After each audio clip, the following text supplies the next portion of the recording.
Hello મિત્રો, ક્યારેક નાના છોકરાઓ પાસે પણ રમૂજી વાતો જોવા મળે હો. પણ કેવી, જો એક વાત હું તમને કરું, મસ્ત રમૂજી વાત છે.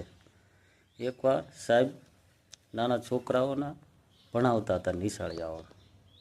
એટલે સાહેબે વિચાર્યું, સાહેબ કે ચલો વિદ્યાર્થી મિત્રો, કાલે બધાએ બેઠેલી બકરી દોરી લાવવાની. એટલે વિદ્યાર્થી મિત્રોએ કે સારું સાહેબ, કાલે બેઠેલી બકરી દોરી લાવશું, એમાં શું. એટલે બીજા દી બધા નિશાળે આવ્યા. પછી બધા એનો વારા ફરતી વારો આવ્યો લેસન દેખાડવાનો.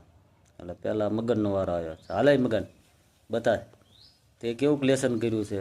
એટલે મગન દેખાડવા ગયો પાર્ટીમાં. એટલે મગને બેઠેલી બકરી દોરેલી. ચલો કે ઓકે બરોબર છે. પછી વારો આવ્યો ચમનનો. ચમન ગયો એટલે ચમને દેખાડી. ચમને બેઠેલી બકરી દોરેલી. પછી વારો આવ્યો રામજીનો. રામજી દેખાડવા ગયો.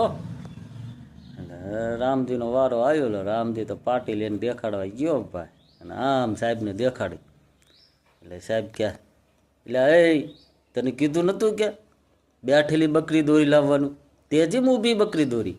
તે રામજી કે સાહેબ તમે કે હોટી લીધી ને એમાં ઊભી થઈ જઈ ગયા.